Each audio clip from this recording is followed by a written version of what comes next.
Hello again. I'm Randy, joined by Eric. Hi. Time for round 4. We don't have to talk about round 3, I don't think. We can talk about the Delve cards. Go right back to that. Well, Yeah, Konzatar here is undefeated on the week, 3-0. yeah, they are definitely some powerful cards. Definitely seeing them in action. I did have Konz cards in my deck, to be fair. Did not draw them. Let's guess. That is not even close to what I thought Josh was going to show up with. I mean, I guess it makes sense. It's like the best shell for playing the sweet, cool new Konz cards. Yeah. But I didn't have a good Delver list that I had. I didn't spend a lot of time testing. I probably should be on Delver rather than Merfolk. Yeah, it's tough. That was the first matchup we've had of two people who were in Hawaii. So definitely the last. Oh, is that right? Yeah, I guess it is, isn't it? To actually be able to commit to testing, it's tough. Like Hawaii is it's a nice place, but there's a lot of work to be done, and there's a lot of travel to get home.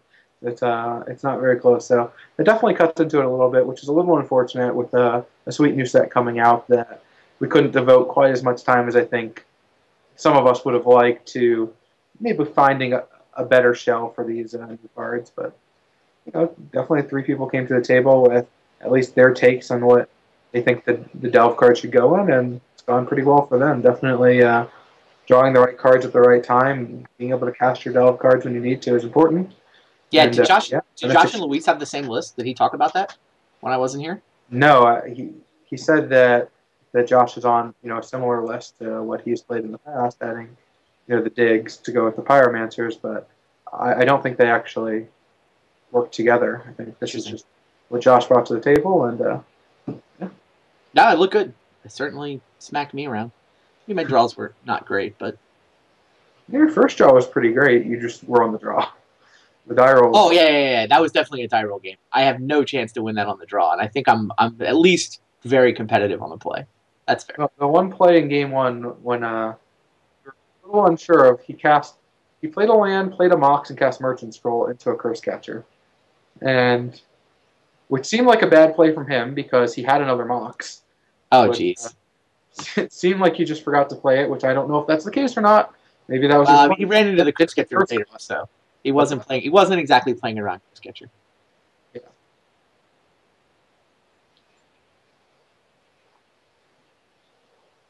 Yeah, I mean, I wound up getting a dig through time with that Curse Catcher, right? Well, yeah, but he was also letting you get the dig through time. He could have just delved another card. I know. I wasn't sure if that was deliberate, but either way, even if it is deliberate, I can't turn that trade down. Yeah, the second one I'm almost positive was deliberate. I mean, he started to cast it, went back, thought about it, and then decided to go for it. Yogg still in hand, leaving Ancestral, and wanted to slow the clock down a little bit, save some damage, and get Curse Catcher out of play, which of course would have an impact later on as well. But, fair enough. What do we got here? Bob has blue cards. Yeah, I mean, blue control. What did Steve took a mulligan, or did we just lose his hand? Thanks. His opening hand looked pretty good. It looked like he was playing all the cards that are in my deck. So let's see. It's an interesting hand. Funny, yeah. Not a single land in his hand, but nothing costs more than 1. And the opal is turned on. I mean, often you'll get a hand like that where you want to use the opal, but you don't actually have enough mana to use the opal. But that one, he can play the key off the sapphire, and then the opal's turned on. Actually, interesting. Bob's hand has 2 missteps, so he can actually misstep to counter mana and counter Ancestral Recall. If he just counters this Voltaic key, the opal's off. Right. He doesn't have a land. Which means, let's say he draws nothing turn 2, the opal's still off, and he just casts Ancestral, Bob can just misstep it again. So all of Bob's cards are cards from my deck from last week, and all of these cards are cards from my deck from this week. So funny. Yeah, Bob goes ahead with the main phase Ancestral. Hits a Library of Alexandria. It's not a bad one. Card. Bob's hand is great. Yeah, no, that hand's spectacular. He'll play one of the 0-costing cast artifacts and set up for a library next turn. Yeah, the problem is he's going to have to... no, he's fine, man. He's going to have to cast Misstep. Yeah, he can't actually go bananas with library, but he will be able to cast turn 2 Jace with Forcible Backup and still have Demonic Tutor and still have... This is so much. Well, we'll see what he does with his missteps, right? I mean, he puts... Yeah. It doesn't matter that much whether he puts the Pearl or the Lotus into play. He probably puts the Lotus in? I don't know. Doesn't even know what Steve's playing. This could actually be very bad for him. Because if he had just misstepped the Voltaic Key, assuming Steve draws a blank this turn, his hand is completely turned off. But because he drew library, it's actually not he really a great not spot to for him misstep to want the key. to cast misstep. Yeah, no, it's totally true. Misstepping the key is a lot less exciting when you're on a Library of Alexandria plan. Right. He could just cast Jace right now. Oh, he could, couldn't he? He's looking at that. That's what he's thinking. I was trying to figure out what he was thinking about. Yeah, he's thinking about playing Black Lotus, playing Mox Pearl, sacking the Lotus for blue, and running out Jace the Mind Sculptor. I like it. That's what I would do. I like it too. Yeah, that draws extra card a turn and does lots of other cool stuff. That's better than a library. Yeah, I mean, also with Jace in play and Tutor in hand, there's a reasonable chance he just has cards in his deck that can turn on the library if he, if he wants to. I mean, I'm not sure if that's the case. I don't know if he's playing a Gush list. I mean, it's pretty easy to turn on library when you have Gushes in your deck because, you know, you're returning 2 cards to your hand and drawing 2 cards. But either way, I mean, he has a Jace in play, so things look great. So to summarize, this is turn 1. So far, he's gone Island, Ancestral Recall, draw 3 cards, Black Lotus, Mox Pearl, Jace the Mind Sculptor, draw 3, put 2 back. That's where we are? That's where we're at?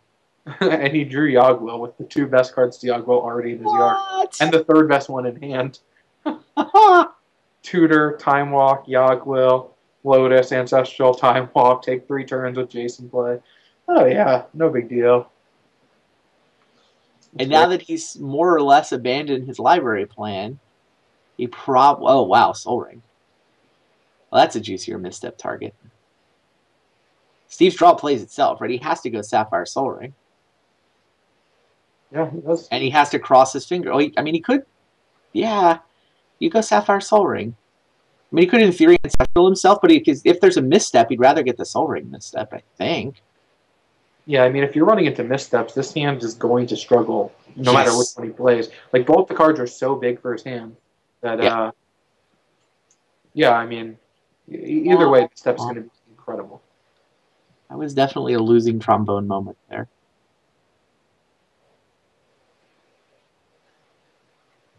Yeah, so he just ships back. Makes sense. Doesn't want to let Bob know about the opal. Yeah. Bob's chasing.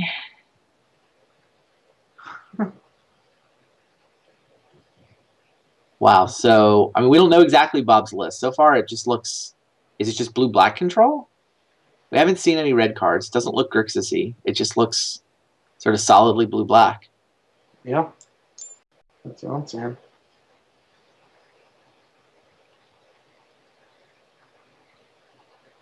Six cards, so he's not actually in the library. Go here. Interesting. Just the underground, so not going to cast anything. He wants to get on the library. That is not a fantastic draw for Steve, still without a land. A land at least lets him, you know, start exploring options. Being forced to play 1 spell a turn is just rough. I mean, maybe he'll just cast Preordain here, try to hit a land. I think Divining Top makes sense. Yeah, it does. I mean, you want to play the spell that's least likely to get misstep, you know, to try to give you a chance, I guess. I'm not sure. Key's probably less likely to get misstepped than top, though. I don't know. It is. Bob has the second misstep in any case, which means Steve still can't turn on his opal. Yeah. You know, even if he could turn on his whole hand against 2 missteps, turn on Jace, it's going to be an uphill battle. But yeah, this draw just hasn't panned out the way that he would have liked. Of course, Bob's just drawing mana. But I mean, he already has Tutor Yogwill in hand, The fact that he can't turn on, or I guess he has the extra Jace, he just has to not put Jace back. He force flow on. Just continue to crush. Would like a fetch land here to shuffle away this crap, but I guess you can just demonic tutor if you want. You can just, yeah, you can reshuffle with the DT. You can just draw through it all. Right. All right, now that he has library in play, he's essentially drawing 3 cards a turn. Right.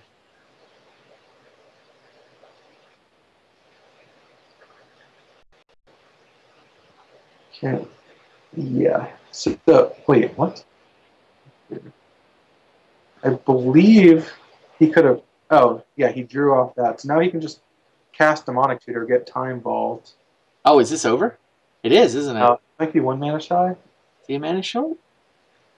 He might be 1 mana shy. I'm not positive. Yeah, I mean, you can play the Sapphire. Shy. I think he's a mana shy. Oh, he just gets the Time Walk. Yeah, that works. Oh, yeah, that wins the game because he can just Yogg Will to Tutor and Black Lotus. Sure. Makes sense. Meanwhile, Steve is still hoping that he can get a second artifact into play to turn on his Mox Opal. Yeah, maybe next game, Steve. Maybe next game. Lightning Bolt, so he is Grixis.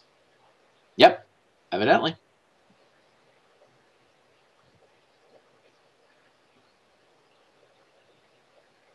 By the way, I don't know if you guys realize this, but Bob is actually in Germany. He's at Essen. I mean, it's a work trip, right? Got to go to the board game show. And he woke up. It is early Wednesday morning in Germany. I think it's 5 a.m. or so as he plays this. Yeah. Might be 6 by now. 5 or 6 range. Yeah, that is a real gamer right there. That is a gamer. I was exactly what the sentence I was thinking. Gotta love it. So here's Yawgmoth's Will. Maher was a gamer. So lets him get everything back from the graveyard. There's a Black Lotus. I mean, all he really needs is the Demonic Tutor to go get Time Vault. Because he's got the key. Bob should be Fate Sealing here just for more information. About how to side showing that he wins. Yeah, I guess hypothetically, Force of Will plus Flusterstorm might not be enough. But well, he gets to cast Time. Like, he doesn't even have to cast Time Vault or anything now. He can just cast Time Walk, reset all his mana, draw a bunch more cards. Yeah. Have everything out when he casts the Vault. He wants to. Yeah, I'm just saying, Menendian's been known to have a grip full of Force of Wills. I guess he wouldn't have got... The Yawgmoth's Will never resolves if he's got a bunch of Force of Wills in his hand. I sure hope. Right. You can Fate Seal. Once Yawgmoth's Will resolves, you may as well go into just gather information mode. Yeah. Or, you get a busy day ahead of you, go into end the game mode. Yeah, both of those are valid options. All right, Bob Maher, up a game. That was a sick draw. That was insane. Turn 1 Ancestral into Jace. And misstep your Soul Ring. See, that was one of the few games we've had where someone's gone ballistic on turn 1, where if he had been on the draw, he still would have been in great shape, because opening hand was so good with those 2 missteps. Yeah, that's a good point. And, of course, Steve just didn't get there off his 1 mana. Like, he had Mox Opal, so he technically had 2 mana sources, but he couldn't actually cast a spell to resolve the mana source. People asking my dog's a pawn.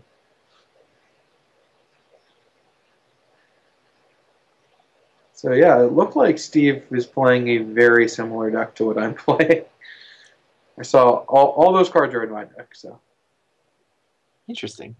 And yours, you said you were inspired by a couple of lists that are floating around, but kind of stitched it together yourself?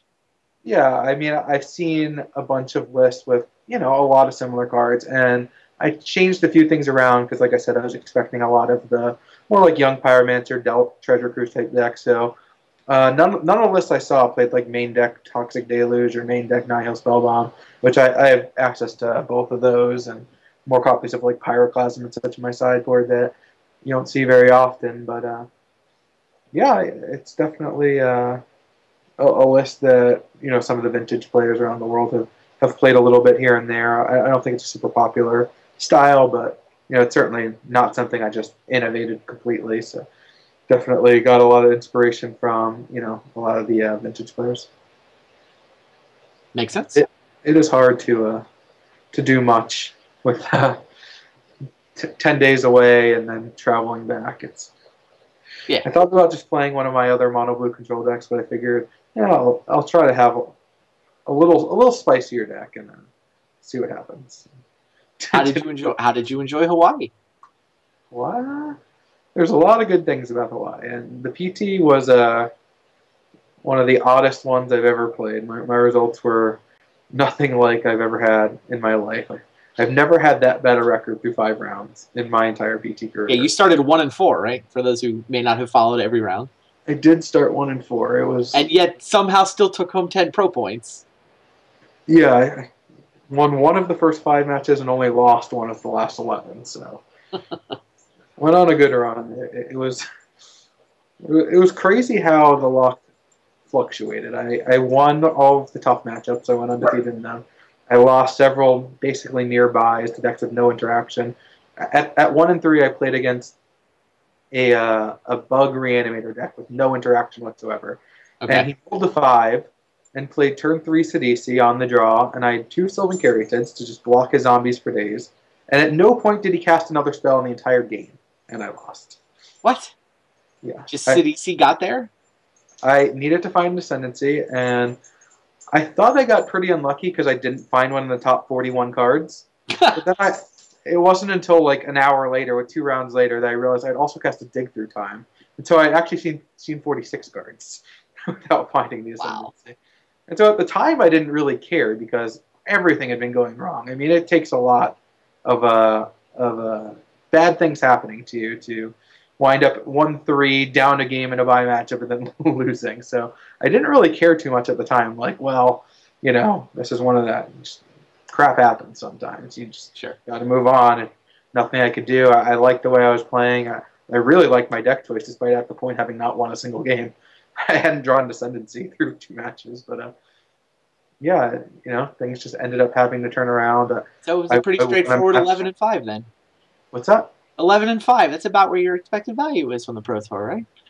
I would love if that were true. Yeah, my expected value is winning 70% of my matches. I'm just the greatest of all time. I would like that very much. But yeah, that's the type of result that I hope to put up as consistently as possible. And so to do it from the 1-4 start felt real good. I was very proud of myself, and I've definitely been one to struggle with controlling emotions here and there, and just being able to focus and playing as well as I could for most of it. I actually was upset with myself. I played game 2 in round 16 very poorly and ended up punting the game, but won the match, and that's always tough for me to deal with. But yeah, overall it felt really good. So Jeskai Ascendancy's a real deck in Standard, if people are wondering. It's very good. I think that the list that made top 8 is not where you want to be. I think it's pretty far off from where you want to be. Yeah, Guillaume Matignon was basically the pioneer and the champion of the list that we played, and he did the deck tech for the Pro Tour and put a lot of work into it. And Paul Tour, of course, was number 2 in command and really played a lot with it and was very high on the deck for a long time. And the 2 of them definitely did the most work. I really only changed 2 cards at the end, cutting one of the contemplate tap lands for a Flooded Strand and an island, because I really just felt like the deck was short a mana source at all times when gold fishing, basically, because I never really played much against real opponents. And that was basically my entire contribution to the deck. Like, that was a team deck with the 2 of them mostly doing a lot of the work, and I think the deck is fantastic, actually. I was very happy I ended up playing it. It was a very tough decision to do so. You'd run it again? In that tournament, in that field, absolutely. Next week in California, probably not. So okay. Right, because the Grand Prix, you're going to be in Grand Prix Los Angeles this weekend? I'm planning on it. I'm not 100% yet. I'm a little burned out on the travel, but I do have things booked. I am planning on being there, so that's not exactly the longest trip either. Oh, it's a very short trip. It's just you know. Now, you say probably not in LA. Is that because people know about the deck now, or because the expected metagame shifted? Both. If you look at Sean McLaren's deck from the top 8, that is basically an unwinnable matchup. Yeah, he was very worried about combo. He definitely had Ascendancy combo in mind when he built both the main deck and the sideboard. Absolutely. I think that the sideboard games against him are are as close to unwinnable as you're going to get in the matchup, and just not where you want to be at all. Wow, Bob had Bob in his hand, finally. Finally, but he's into mulligan. He's down to 5. He keeps drawing the Colossus. Yeah, that's unreal. The only good part about having Colossus in your opening hand is that you don't have to feel bad about mulliganing. Like, I've already mulliganed. This card's worthless. Well, yeah, I mean, Luis tends to cast it against me pretty easily, but that is definitely... it only costs 12, I mean. Yeah. Lucky man. He's the only one who can cast that card. But yeah, the deck is very much real. The matchups against green decks are generally very good. Against the Brazilians, it was a little bit tougher. They got some insight from some of the top Brazilian players who, knew Ascendancy was a real deck, and the green decks are not going to beat it unless you are really trying to beat it. Like, your clock's just not fast enough. The deck is basically only going to lose to itself against the green deck. It's basically, I just couldn't find Ascendancy in my top half because, turn 5 Wingmate Rock, turn 4 whatever, turn 3 Carry-Tit is just, or turn 3 Courser, I'm sorry, is not effective play. It's a slow clock. Yeah, Carry-Tits and Coursers are very bad against the Ascendancy deck. And Wingmate Rocks and the like are just not good, and Elspeth is basically a do-nothing, so. But if you're able to board in a Racist, Thoughtseize, and Stain the Minds, now you got something going. Interesting. So I faced that in round 16, and I got Stain the Minded for my Retraction Helixes, and I should have won, and I messed up. Meanwhile, Steve Menendian still can't resolve a one mana spell. I guess he hasn't resolved a spell in the match yet. He had a Mock Sapphire in there at some point, I think. You got me. You're right. Bob has a ton of mana. He just needs to draw some gas. Yeah, I'm not sure what... His best draw is probably Dark Confidant, huh? Yeah. Facing down Pyroblast. Right. He doesn't know about the Pyroblast, but you're right. Like, in theory, Tinker would be the best draw if, you're facing an other than the Pyroblast, yeah. Yeah, except, he's got the answer.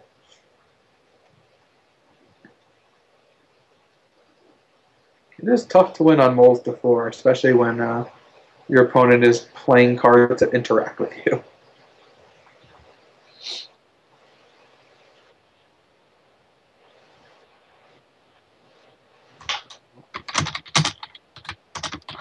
Looks like Steve has the tools to be able to resolve Tinker next turn, even if Bob draws counter magic. So.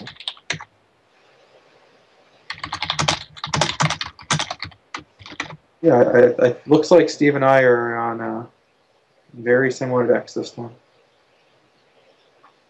Which probably means that when I play Dave Williams, he's going to be on a very similar deck as well.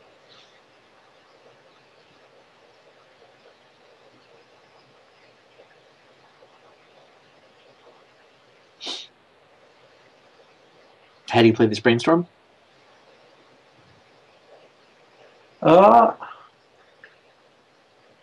I think I'm getting rid of Preordained and Volcanic Island, playing Scalding Tarn, and being able to leave a Tinker with Pyroblast next turn, or just being able to play Jace.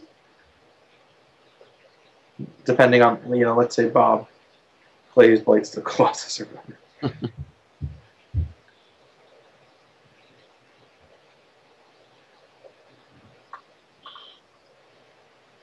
That sure looks like Tinker with Pyro backup or Jace. Yeah, that should handle this one. Is he going to draw the top card rather than reshuffle? Chooses to draw the Preordained. Define draw. Now which way? Tinker with Pyro backup, right? Yeah, I believe that. It's a better line. Where he wants to be. If his deck is actually just the same as mine, he's getting Inkwell Leviathan. If not, he's getting Blights to Colossus or Moon Broadstream. There's always the Battle Sphere.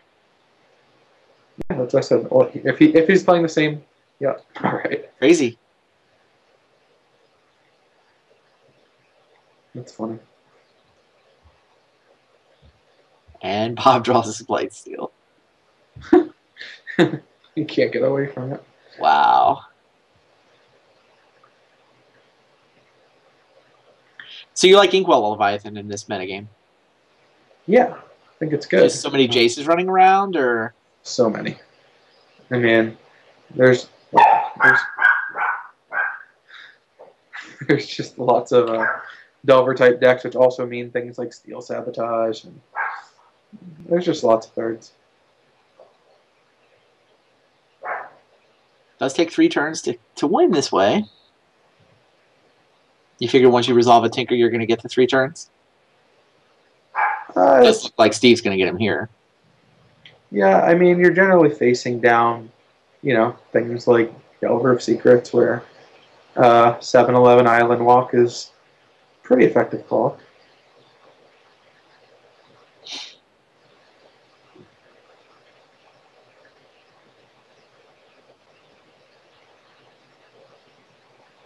Oh, let's play Jace as well. Jace with Pyroblast backup. This game going slightly better for Team Menendian than the last one. Yeah, I would say so. His deck works so much better when he gets to play a spell.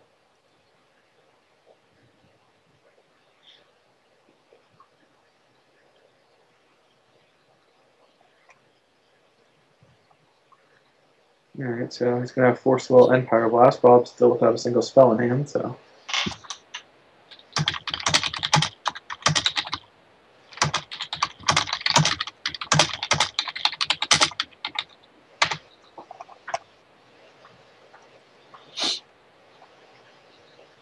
Yeah. We got Dark Confidant into Bob's hand. Still haven't gotten it. We finally get a game 3. We do get a game 3. I like the fact that Bob's playing Dark Confidant. I know you feel the same way, right? Oh, yeah, of course. Every single week I tried to jam Dark Confidants into my deck. I wish it was a little bit better. I do love the card. And I'm like a medium Bob fan. He's okay. I actually think Dark Confidant gets slightly worse with Khans of Tarkir. Just because you're going to randomly take 8 from Treasure Cruise. You probably aren't jamming them into the same decks too often. Right. I guess that makes Young Pyromancer even better. Luis was saying this in commentary that he really likes Young Pyromancer in Vintage, and part of the reason why he doesn't play cards like Dark Confidant because Young Pyromancer just does so much more and just has so much more synergy, and that becomes even more so the case now that these 8-mana Delve cards are things. Yeah, that sounds right. Yeah, the incentives to go into black are also smaller. I was talking about this with Josh a little bit. Your Yawgmoth's Wills just are a little bit worse if you're delving. Absolutely. I mean, I doesn't mean don't play Yawgmoth's Will if you're in black, but it might mean that the allure of adding that color is a little bit smaller than it used to be. Right. I mean, both Josh and Luis were playing Yawgmoth's Will Delve decks, so yeah. I have played with them before. I don't know whether it's good, but they certainly are both playing them. So, and Fair. both won pretty convincingly. Yeah. I guess it's probably the Dark Confidant is where you have the worst synergy. Well, Bob at least gets to be back on the play now. That is true. If his draw is anything like his game 1 draw, he'll be happy about that. Steve's going to need a better one if Bob has a draw like that. Let's put it that way. Fair. Like if he had I don't even know. Bob's draw was so good. So some kind of force of will action. At least make it interesting. Maybe just turn 1 Bob, go off to the races, see what happens. It's a pretty big match from the standings point of view here, too. I mean, this game, either Menendian and LSV are 2 up on the rest of the field, or we have a 3-way tie at the bottom. Yeah. Well, this is a big match for you, not just in your standings, but you need Bob to win to get an 8-way tie. Oh, that's right. The 8-way tie does require Bob to win this. Totally true. And I had to lose to Josh, so now I feel better about losing to Josh. That's great. Steve's hand looks abysmal, and he also has Time Spiral in his deck. I thought I was going to be the only Time Spiraler. Crazy. You guys didn't compare notes at all. Not at all. His draw does look abysmal, though. That part's true. Did Bob already mulligan once, or is his camera offset? It looks like a sixer. It's probably a keepable 6. Yeah, that's a workable 6. Steve's got to cash this in, right?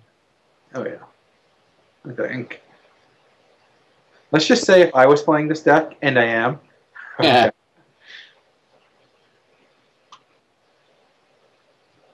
Well, his new hand could be fantastic. Well, I mean, it doesn't do anything yet, but you definitely keep it.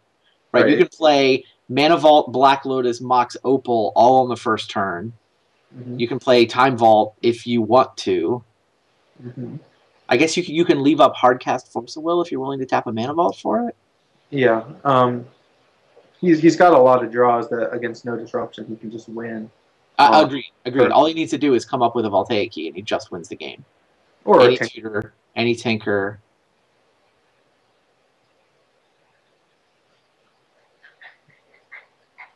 Bob leads with a volcanic. That's a brainstorm, right? Yeah, that's the Vintage Masters art, I believe. Got it. But he's earlier said as well, but I do believe it is Vintage Masters. But it's also his only blue card for Force of Will. So. Sure.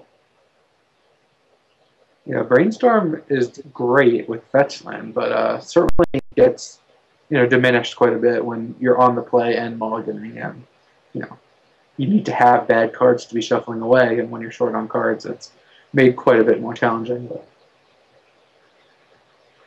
But his draw is certainly solid. Having the Force of Will to present some sort of disruption is a nice feeling to have, especially when your opponent has now played 8 mana on turn 1. Just 8. Friendly 8. Doesn't do anything, though. Straw doesn't do anything yet. Feels like game on. He has Force of Will up, though. So. Yeah, it's an expensive Force of Will, but it'll work. Yeah, it beats dying. Oh, yeah.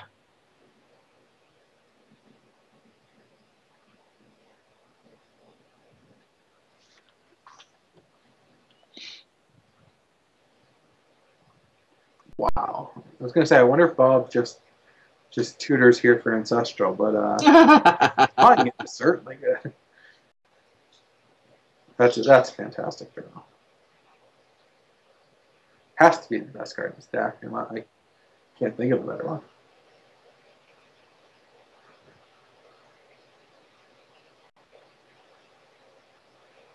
Gonna wait for end step Ancestral? Up to you. Sure, makes sense. And if you're Steve, what do? Is it worth a Lotus and tapping your Mana Vault? I think you got to look at resolve. If you do this, you are now stuck on 0 mana. Your Opal is off also. Your Vault is off. Oh, right. Yeah, he can't counter this. I forgot about the fact that the sacking the Lotus turns the Opal off. There's no way he can counter this. Even if the Opal was just perma Metalcraft, it's such a bad spot, right? Yeah, say the Opal was a 5-color Mox, it couldn't be turned off. I think the casting Force of Will would be very expensive, but it's better than dying. Ancestral Recall isn't death. It's bad. It's not. When I originally said that, I hadn't thought the full implications of the fact that all 3 of your things are basically dying by casting Force of Will. So it is death. It's better than, I guess, letting a Tinker resolve on turn 1, though. So you have that option. He's thinking about certainly has to let Ancestor resolve. And he's in horrendous shape. I mean, because Bob already has the Force of Will, it's such an uphill battle.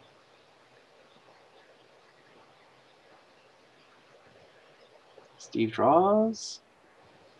Rebuild? Yeah. Exciting. Not really exciting, although it does turn on Force of Will. Well, he can now cast Force of Will merely by tapping the Mana Vault. Of course. If he doesn't do anything else, but he's going to run his Time Vault out, which is perfectly reasonable, given that he's got a blue card to go with Force now. Mm-hmm.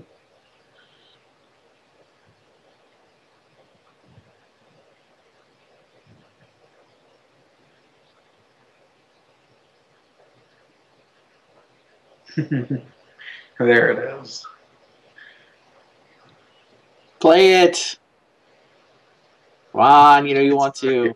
I don't think it's right. Is he gonna do it? I mean, I think it's better than leaving up Mana Drain when you also have Force of Will, isn't it? I don't think so. He could Time Walk. Well, I guess if he leaves up he's Mana facing Drain, 2 cards. Like if he had no mana in hand, but the fact that he can potentially just build up to 4 mana to be able to play this. everybody wanted him to do it, and he did it. Play to the crowd. I like it. Well, now Steve has multiple outs to just win. He just wins if he draws Key or Tinker. Guess that's true. But Dark Confidant. Yeah, if he does not draw it this turn, Bob's going to win. And there it is. Is Volcanic Island one of his outs to win the game? It's one of his outs to get to 9 mana. He could cycle, but then he's not like if you drew a blue card, it would be more of an out because A of all, it could probably search for him, or B of all, he could cycle rebuild, get another crack at it. But actually, he can cycle rebuild, and if he draws Voltaic Key, he can still hardcast Force of Will and win on spot. No, that's his line. Yeah, the right line. Oh, so close. So close. So close. So yeah, if he had drawn Vamp for his turn, does he have enough mana? He does. Wow. So he could have vamped, cycled to draw the Vampiric Tutor card, cast it with Force of Will backup. I believe so. Maybe I'm wrong. No. He played mana. Volcanic Island. No, he drew the Volcanic Island. So he could not actually have done it. He would have been one short. There actually would have been multiple short because it cost 2 to cycle.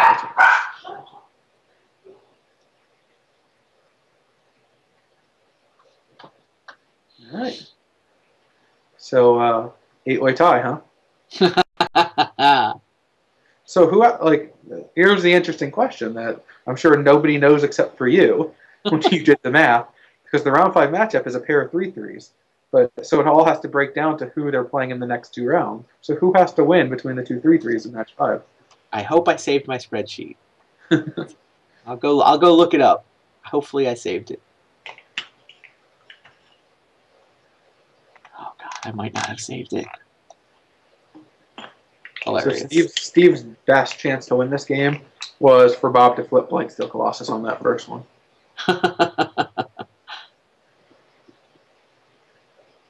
Bob in the Vintage Championships against Owen lost to Dark Confidant. I think he just flipped 3 Force of Wills and just died. The year that Owen won. Betrayed him. I mean, greatness at any cost.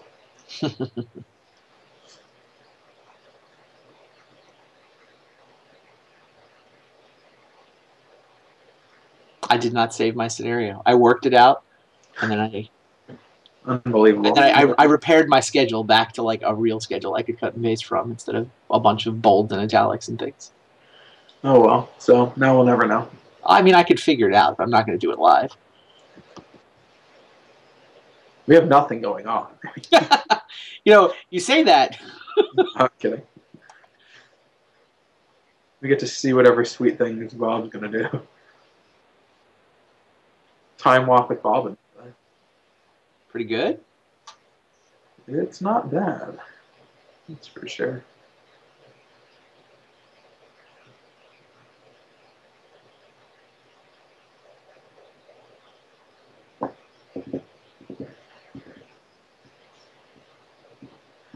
I believe it's Tom that has to win for the 15-way tie because Tom has to lose to Josh, and then I think Tom gets to lose to Menendian.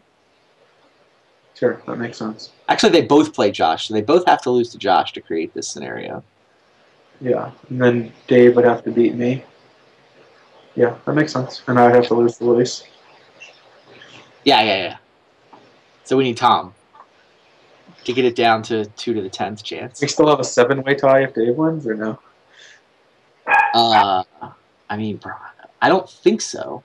Because like somebody else has to move to the other side of the So it all comes down to this. Well, with a 2 to the 15th shot, it all comes down to every match.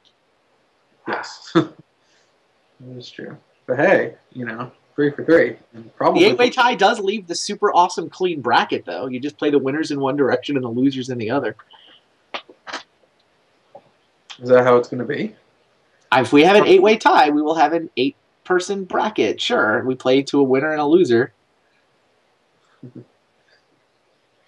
Thought it was a round robin, so we just replay the entire league. We play the entire league. It's two people get buys to the top. It's actually depressingly close to that because we have to break. We need to know who's in second and who's in third and who's in fourth for draft position on the Power 9 that we're drafting as prizes.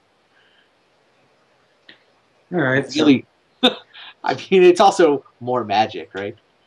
Yeah, just 30 extra weeks. Gonna have to have another break for the next PT in February.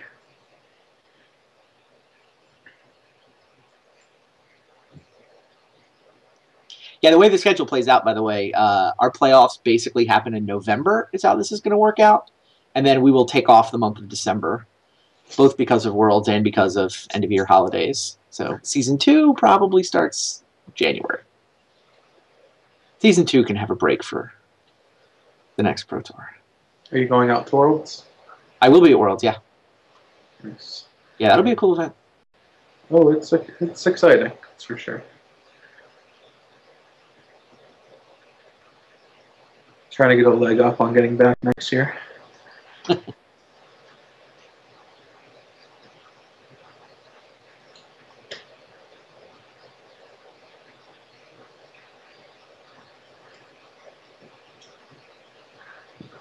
I'm like very close to having the entire league club covered in pro points so far this year. Yeah.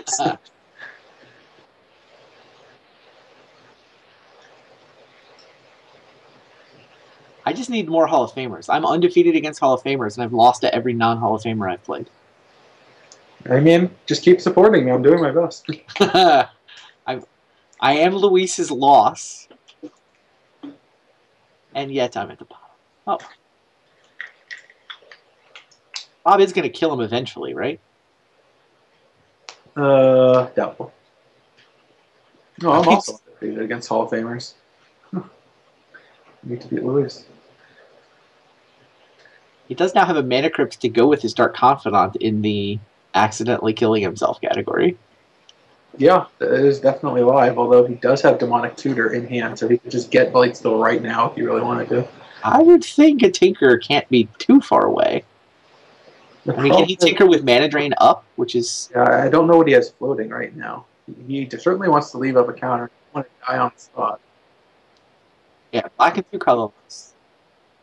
So he's got 1 colorless. He has colorless. Okay, so he is going to be able to leave up Mana Drain. So yeah, he's not bad. Yeah, Tinker with Mana Drain backup. We'll do it. I mean, Steve will presumably Vampiric for Voltaic Key and cross his fingers and hope against hope that there's no counter magic over there. Mm-hmm. No such luck.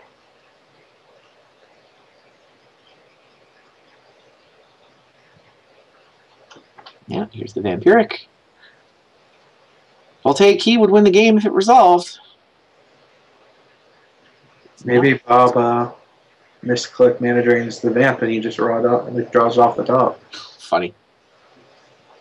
Yeah, sometimes it is correct to counter the Vampiric Tutor. This does not seem like one of those times. Not against no cards. Empty-handed. Is there any split-second Voltaic Keys? Don't believe so. That would be great. Just let it resolve and there's just some 2-mana split-second Voltaic Key.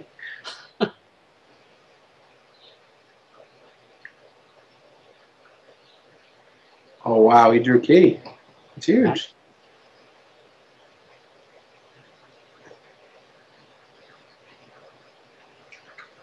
So, Bob Maher, 2 and 5 on a heater from 05.